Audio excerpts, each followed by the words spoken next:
techniques. Hello everyone, and welcome to the new Pyro Man vs. Machine guide. In this video we will be looking at the new meta for the Pyro, and what to upgrade along with the general advice for any Pyro players in MVM. Because thanks to the Jungle Inferno update, Pyro is no longer just useful for tanks. Please note this guide is geared towards Man Up mode, and is based on the stats of the weapons and how effectively they are applied using proper upgrades and gameplay techniques. The purpose of this guide is mostly to help players newer to Man Up, and just to help them get an idea of how Pyro is most effective in MVM. Alright, so let's start with what weapons you should use. For your primary, I would recommend using the Dragon's Fury. It's pretty handy in mowing down bots around corners and close spaces. Don't underestimate the range of this primary though, because the Dragon's Fury's fireballs shoot out pretty far, and the amount of damage you could do with this primary alone is pretty crazy if used properly. However, this flamethrower is more or less pretty useless against tanks, so I suggest refunding your upgrades and switching to the Phlogistinator when you see a tank coming in the next wave. The Flog is perfect for dealing with tanks using the crits from the handy oomph meter. Remember though, when it comes to Pyro, your primary obligation is mowing down tanks as quickly as possible when they are present. Moving on to your secondary weapons, for the Pyro, use the Gas Passer. Just use the Gas Passer. It's extremely helpful to the team, and with the Explode on Ignition upgrade, which I'll talk more about upgrades later, you can basically act as a stand-in demo man. Use it when hordes of robots are grouped in an area, and they'll be mowed down by your team in an instant. It's very useful to help get rid of robot medics quickly as well. Although giant medics won't be instantly killed, it still helps a lot. If you see a giant heavy or soldier about to drop into the area, get to high ground, or just make sure you have enough distance, and throw the gas can once they hit the ground. All those little medics will be mowed down instantly, and if there are any stragglers, you or your team could easily be able to finish them off. Now for melee weapons. I use the Power Jack to give me a little extra mobility. Another great option for the Pyro is the Back Scratcher, especially if you don't have a medic. With the damage boost and the ability to help your medic build uber faster, it's probably the more meta option of all the Pyro melees.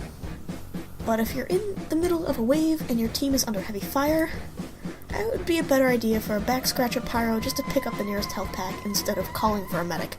He's probably pretty occupied with the rest of your team, and the slower healing rate on you could take precious healing time away from other always injured DPS classes like the Soldier. Now that we know what weapons you should use, let's look at the upgrades you should be getting as a Man Up Pyro. I would always start off with getting the Exploding upgrade for the Gas Passer. Always. Then I go for a tick on Health on Kill for your primary, but almost never more than one. Or focus on resistances relevant to the impending wave. As the waves progress, it would be wise to gradually upgrade your resistances, seeing as you're a fairly short-range class, and upgrading damage and ammo on your primary. No matter what primary you choose, it's always a good idea. Just be mindful of what you need more at the time. For the Gas Passer, you won't need to upgrade the recharge rate at all. I know, in casual and PvP the Gas Passer can take forever to recharge, but that won't be a problem here in MVM. If you can manage to splash a group of bots, once they explode, your gas meter will be fully recharged almost instantly nearly every time. So don't be afraid to use it. Now when it comes to canteens, for Pyro I find Uber Charge the most helpful, since you're more often than not in the middle of all the action. Crits are okay if you need to deal with tanks and such, but if you're using the Flog, you get free crits anyways, so there really isn't a point there. There's no need to upgrade your melee. Honestly, you'll probably hardly even use it. It's time for some MVM tips and tactics. Now that you're all set with a good loadout and a good idea of what you should upgrade, let's see how we can be an effective, or at the very least useful, addition to your team. Number 1. Try and stay out of direct line of fire and wide open spaces. Remember, even with the Gas Passer, you're still a flank class. Pyro is at his best when he's surprising enemies around corners, melting those robots down to scrap before they can even get a chance to lock onto you. Of course, there will always be easier waves where standing in the open and attacking doesn't seem to affect you all that much, but it's just good to keep in mind. Number 2. Use the gas passer. Don't be afraid of using it. It recharges quicker than you think, and even without any recharge rate upgrades, and it is an extremely effective tool. It's a pretty great ambush tool in MVM as well, as its intentional area denial aspect. Dare I say, you could even effectively replace the Demo Man in some situations, so long as you have the explosion upgrade. You can dish out some serious damage with the gas passer, especially when you throw them at a giant medic and their target repeatedly, as if you had an endless supply of gasoline stashed in your flame-resistant suit. With all that in mind, aim for the medics. Especially if you don't have a Demo Man on your team, the difference between a popped Uber allowing the bots to push and dealing with them swiftly can be one thrown gas can. Number 3. You have an air blast. Use it. Well, unless you're using the Flog. But if you're using the Dragon's Fury, stock, or any other flamethrower, then you can air blast bots into environmental hazards.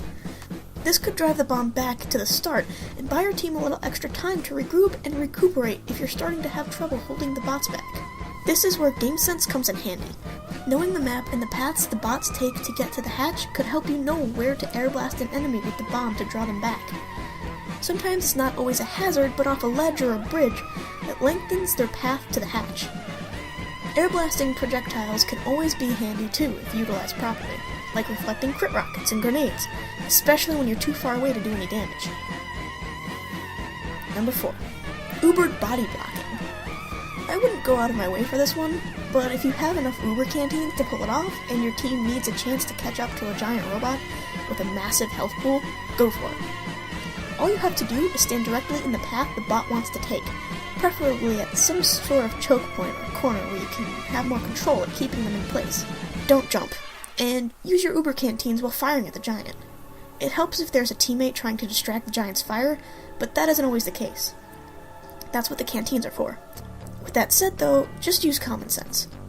If the giant is not attacking you directly, wait to use those canteens. Only if your health is very low or you're under heavy fire are the Uber canteens most effective in any case. And that's pretty much all I can think of. I'm sure there's plenty more I could talk about in this video, but I think I got all the basics pretty covered. If you like this video, remember to leave a like, comment, and subscribe for more future MVM guides. Let me know if I missed anything important for an MVM Pyro to know in the comments below. Thanks for watching, and have a great day.